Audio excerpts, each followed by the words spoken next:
Hello guys, this is Toingozo and welcome to Study Abroad with Toingozo. This is actually my first YouTube video, and in this video I'm going to be talking about how you could get admission for study in any university abroad, or how you could increase your chances of getting admission. So if you got a particular school that you really want to study in that school, then I think this video is gonna help you to get that admission. But before we jump into that topic, I would like to use this opportunity to give you the overview of what you should be expecting in this channel. So from the name, is study abroad. That means it is going to be talking about educational stuff, and we are going to talk about how to apply for studies abroad. So I'm going to tell you how you could apply, right? Like the kind of things you should have, like the kind of documents you should present, how you should get these documents authenticated, and so on and so forth. So which university you should apply to. So it is not just every university that you would like to apply to, like me, right?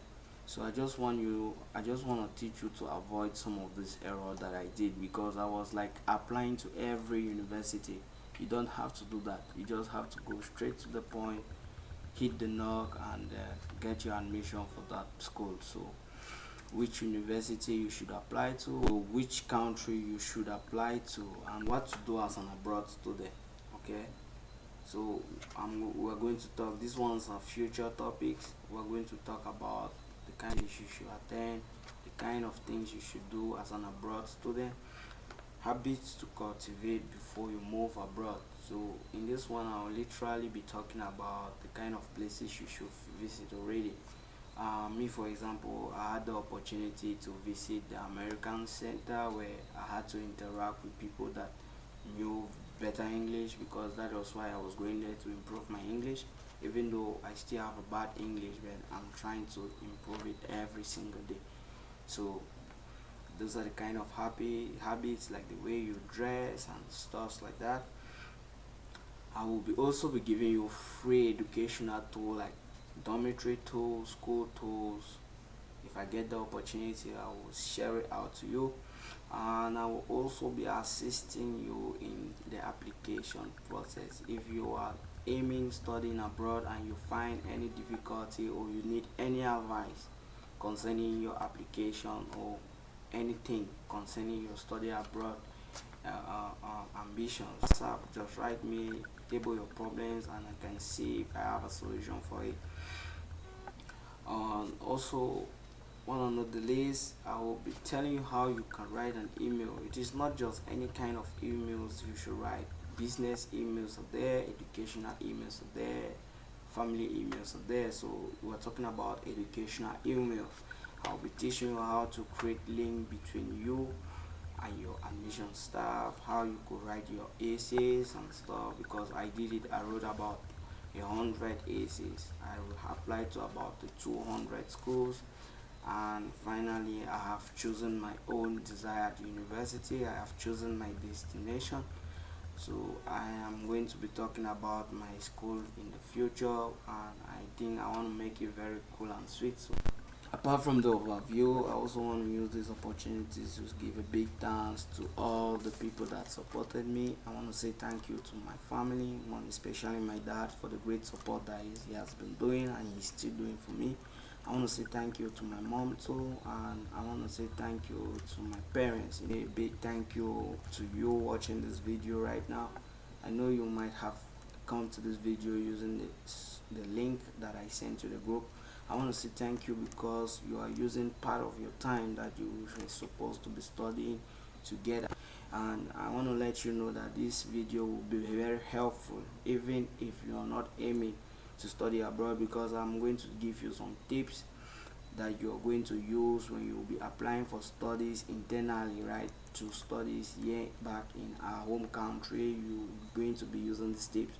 And for those who are writing concours, give you some tips that you're going to use to write these concours, and promise you there is no hidden thing about that concours. if you're the best, you're the best. We know there's money gaining stuff there, but if you're the best, you're the best. So I'm going to give you the tips that I use and so much other things. So also I want to wish you good luck in your GCE and O levels. Every single day that God gives you a retentive memory, that all your readings for the past 9 months should not be in vain, that you will implement them every single day that you enter the hall to write paper. It doesn't matter if you had to write using Speco or you write using your own brain. No, it doesn't matter. The end up is that you pass the GCE. And I want to tell you, in short, in nutshell, I just want to say, if I had beer, a bottle of beer, right? If I had a bottle of beer or a can of beer, I would have just taken a toast because I know you're going to pass, and I wish you all the luck. Okay, for that said, let's jump into the real topic of today. So the topic of today is how to get admission for studies in an abroad university, or how to increase your chance of getting admission. So I got a couple of points which I took down. uh, the first point here is talking about using an educational staff. I think this point is broadly used by so many students, especially people from Africa, from India, from Sri Lanka, even the school. Some schools recommend their student or their prospective students to use an educational staff. I think, which most cases gives them 100% admission, because you have to pay him for his work, and he cannot just take your money and stay without doing his work. That means you're paying him for him to get you admission, and he will get it. So this using an educational staff will give you 100% admission letter. But I still look at it to be very, I just look at it to be disadvantaged, let me put it that way, because someone like me, I really love to know the flow chart of my application. I want to know how my application is moving. I want to know every detail about my admission. So using the admission staff simply means handing him over just preliminary documents, and I don't know anything. I cannot write the essay on my own because he's the one to write. I cannot ask for waiver. He's going to be the one. Imagine someone just like asks me a random question concerning my application. I won't have an answer to give that person because I did not do the application on my own, but someone else did it for me.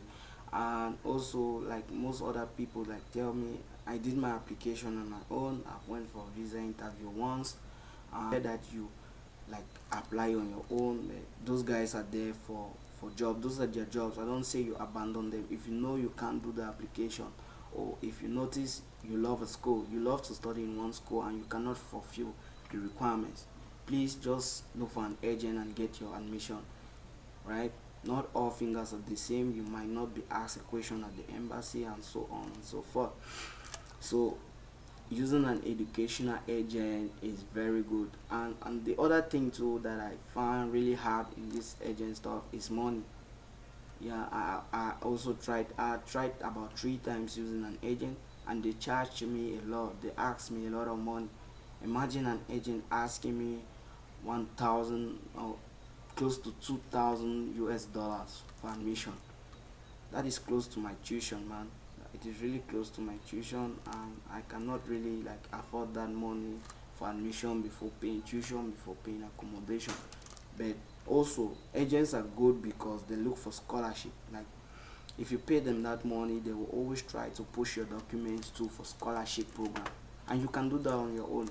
But with an agent, it is easy to get it. But on your own, you need to provide more details, you need to provide more essays, you need to give out so many uh, um, uh, documents before you get that admission and scholarship. So that is the first point, using an educational agent. The second point is uh, prepare beforehand, right? The second point is prepare beforehand. This one is very good. When I'm talking about preparing beforehand, I simply mean arranging your documents, right? Make sure all your documents are intact. It doesn't matter if you're still at ordinary level, you can prepare your documents, get a conditional letter, right? With with the condition being that after you're providing an A level, you become an official student of that university. So you should prepare beforehand, arrange your passport, and authenticate your your your documents. Authenticate your documents simply means legalizing them, making them look legible for studies back here back here, right? So because every university abroad will like want you to authenticate your documents to prove that you can use those documents to enter university at your home country. So you authenticate them, do scan copies of those documents. Always have your scan of all your documents in your phone, in your computer, in an internet key, in the USB key, so on and so forth. So as it preparing everything beforehand. Then the third point is take note of admission deadline. This is very good because you don't intend to apply for admission after the deadline. Note, most schools abroad have two intakes, February and September intake. That's the spring and the fall intake. But some schools have an open intake throughout the year. That means every month they do take students, but always note that basically two intakes. In my chosen destination, for example, just I think I after my research I found out that just one school had two intakes, the rest had one, that is September, which gives much time for a student to prepare themselves, because true it wasn't an easy. I always like going for hard things, so I actually took a very hard procedure. I took it because I knew hard things pay off. So I went for the hard one, and I went for the February intake. It was very difficult. I could not attend February, and I would postpone it to September, and so that is how the thing was turning round and round and round. So note admission deadlines very well. I will advise you to apply for studies 6 months before your school start date. That is what I will advise you. If you're ready or if you're aiming to study abroad, then you should like file your application 6 months before the school start date. um the next point is go through admission requirements at school website. Please, this is very important. You shouldn't go and be wasting your time filing an application when you haven't understood what the admission requirements is all about. So please go there, read it. If you don't understand something, email the school. Like, this is also good because you're already creating a bond. Those admission staff, they really love to know that you don't know anything. Like, even a teacher in class, right? The teacher, if he notices that you know more than, or you try to prove that you know much, then they like look at you to be some type or somehow. But when you email the school that, please, I don't understand this, I don't have this, you're asking me for test scores, please, I don't have test scores, but I've been studying in the English language for all. They become the smile that, no, this guy is very willing to come and study in our school, and then I'll take your application file uh, uh, um, as their priority. They like take it, and they are treating it special, right? You're already telling them that you're a special case. They like to know that you are a special case, right? So positively, not negative special case. So I'm talking about positive special case. So that is it. Go through, note their requirements that you cannot fulfill, email the school, and if the school cannot accept you, like waive them for you, then you look for another school with the same thing. All these schools, I notice that all these school teaches the same thing. All the curriculum are the same, right? If you want to do business, then the curriculum is business. I for once, I my aim is doing something I don't want to mention now, but I've been struggling to study mechatronics, and when I go through the curriculum of 3 or 4 different schools that I applied to, they were all the same. So, and if one admission requirements was like difficult, and I skip to the next. So take notes of admission requirements very well, and like just the one you can't fulfill, or you know you won't fulfill, please don't waste your time killing yourself on that application. Please just go to another school. And also, This one was not on my this one was not on my paper. I want to talk about paying the admission application fee. Yeah, paying application fee. Yeah, some schools do waive that when you tell them situation that you don't have a bank card. I for once, I use most of my school, I use that pretext. Not a pretext, but I did not have a bank card, and I was telling the school that please include my application fee to my tuition fee. I will pay, and they were doing it for me because I had created one strong bond. But before, I was getting rejection because I did not even know how to create this bond. So I don't want you to do the same errors that I did. So that is why I decided to do this video, to tell you what to do. And the next point is fill the application form clearly, neatly, and correctly. If you're doing a if you're doing a paper application, right, I will advise you to use Adobe Reader. It is a software that has powerful platforms to do the editing on your own, right? It's free of charge. You just have to download Adobe Reader, install on your computer or whatever, then open your application PDF there, fill it so it will be clean and neat, where you can do cancellation in a very neat manner rather than printing out the paper, writing with your hands before scanning back, which is sometimes, it's costful and it's dirty. And if you're using the online application, please fill it correctly. Know which application you are filling, because most schools abroad have international and domestic application. So we from Africa, we from India, we applying to other countries, we do fill international application, not domestic, right? I feel domestic to two universities and I got rejected. They didn't even want me to like fill the international application again. They just, after filling the domestic one, I just received a message few hours later that you filled, because I didn't want to read it, right? This, like, this biggest lie that we understood, whereas we don't understand in computer stuff. So that is it. Fill the application form, know which application you're filling, make sure you fill it correctly, neatly, with good informations. Do not lie, do not say things that you don't have, right? And if the admission council notice that you're providing something different from what you said in your application, then you start bringing problems to yourself for admission. So the next point is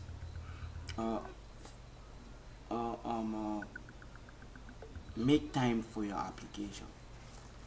I think you should understand, right? It's just like making time for your GCE, just preparing for your GCE. Make time for your application. Like, if time to reply emails, if the school send you emails, you should not allow that email to make about 1-2 weeks before you reply. You can reply it immediately or even after an hour, right? So make time for your application. Seek virtual talks, right? Try to create a bond. What I did is I created strong bonds with all the school. Sometimes, like, people ask me, why do you write hammer, why do you write her mom? I was just creating bonds so that by the time I go there, they should understand already that they are expecting this kind of person. This person is this, we are going to assist in. Create that bond, right? Make time and table out your problems to them. Tell them that you lack in this, and they are very happy to help. So making time for your application will increase your chance very greatly in getting that admission. So always try to make time for your admission process. Try to get a conditional acceptance. This one is basically for those who have the ordinary level only. This is very good. You should always try. Me, I got a conditional acceptance letter too with my GC ordinary level, and with a very good scholarship, just spending my A level. So you could do the same. Always try to get a conditional acceptance letter. I think if you follow these rules that I just mentioned, these points that I just mentioned, even some of them that are in random, right? If you follow these rules, then basically just try it to 1, 2, 3 schools and tell me the feedback. And Also, if you found this video very interesting, you can give the video a thumbs up. You can click the subscribe button. Where is it? The subscribe button just here. Yes, you can click this subscribe button. Yeah, it's here. Yeah, you can click the subscribe. You can click the subscribe button here, and you ring the notification bell. I will be seeing you in the next video when we'll be talking about um uh, how to choose a university, how to choose a study destination. We'll be talking about authentication of your previous or notification anyway. We'll be talking about notification, how the notification process is done, and yeah, I think that's all that we'll be talking about. And lastly, I want to wish those who are writing their GCS of all the lucks, right? That this year, just make sure that this year is your year. And thank you again for taking part of your time to come and watch my video, and I hope I see you in the next video. So please do not forget to give it the thumbs up, click the subscribe button, sorry, no, not the notification, the subscribe button, click the subscribe button and ring the notification bell. Please, if you have any question, let me know in the comment section below. Just put down your questions there, and I promise that I'm going to be replying all your questions. And you can also contact me by sending me an email, or just go through my channel. You will find my contact address, or you send me WhatsApp messages, and I will be very grateful to receive those messages and reply back to you. Thank you.